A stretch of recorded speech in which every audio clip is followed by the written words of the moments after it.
Half সেঞ্চুরিতে পা দিল কলকাতা দূরদর্শন। নমস্কার। আজ থেকে কলকাতা টেলিভিশনের যাত্রা শুরু হলো। 1975 সালের 9ই আগস্ট কলকাতা টেলিভিশনের যাত্রা এইভাবে শুরু করেছিলেন ঘোষিকা শর্মিষ্ঠা দাশগুপ্ত। দেখতে দেখতে 49 বসন্ত পার করে হাজারো স্যাটেলাইট চ্যানেলের মাঝে আজও অদ্বিতীয়ম। কলকাতা দূরদর্শন নামটি অনেক পরে এসেছে। দূরদর্শন আমাদের ছোটবেলার নস্টালজিয়া। ভুলতে পারি না 6:32 শুরুর সেই থিম মিউজিকটা। আজও শুনলে গায়ে কাঁটা দেয়।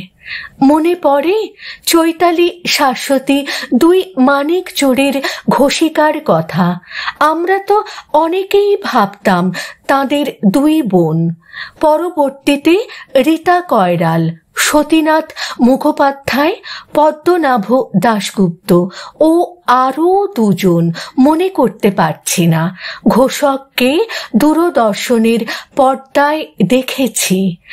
সংবাদ পাঠ করতে দেখেছি ছন্দা সেন, রমেন পাইন, তরুণ চক্রবর্তী, দেবরাজ রায়, ইন্দ্রাণী, মধুবন্তী মৈত্র, প্রণতি মুস্তাফি, ব্রততী বন্দ্যোপাধ্যায়, দেবাশিস বসু এবং প্রবাদ প্রতিম দেবদুলাল বন্দ্যোপাধ্যায়কে।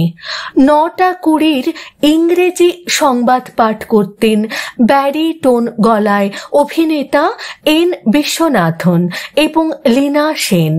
এর মধ্যে রমেন পাইন পরবর্তীতে ভয়েস অফ আমেরিকায় চলে গেছিলেন।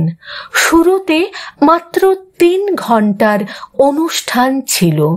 পল্লীগীতি, সাহিত্য সংস্কৃতি প্রোগ্রাম যেমন শুনেছি তেমনই জনপ্রিয় অনুষ্ঠান দর্শকের দরবারে ছেড়ে এক পাও নড়তাম না। পঙ্কজ সাহার সাথে চৈতালি শাশ্বতীর জুটি তখন দুর্দান্ত টিআরপি ছিল। পরবর্তীতে দিল্লি দূরদর্শন থেকে প্রতি বুধবার রাত 8টায় চিত্রহার তো সুপার ডুপার হিট। আবার 90-এর দশকে শুরু হওয়া মেট্রো চ্যানেলে রাত 9টায় সুপার হিট মোকাবিলা, কারেন্ট বলিউড সিনেমার গান নিয়ে সেই প্রোগ্রামও সুপার ডুপার হিট। এলো প্রতি শনিবার রবিবার অল্টারনেট করে বাংলা ও হিন্দি সিনেমা।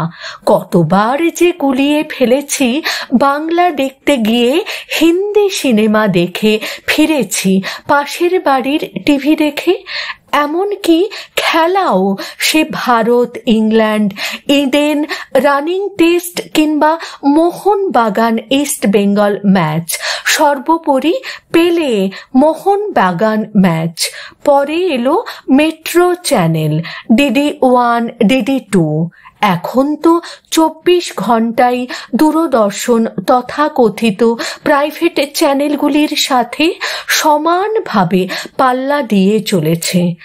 কলকাতা দূরদর্শনের 49তম জন্মদিবসে শুভেচ্ছা জানানোর পাশাপাশি আন্তরিকভাবে চাই আমাদের এই ছোটবেলার একমাত্র চ্যানেলটি আরও এগিয়ে চলুক এবং হাজারো ভিড়ে নিজস্বতা বজায় রেখে আমাদের আনন্দ দিয়ে যাক।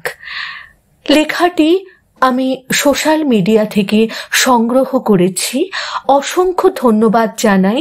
এই লেখাটি যিনি লিখেছেন তার নাম প্রবীর চন্দ্র।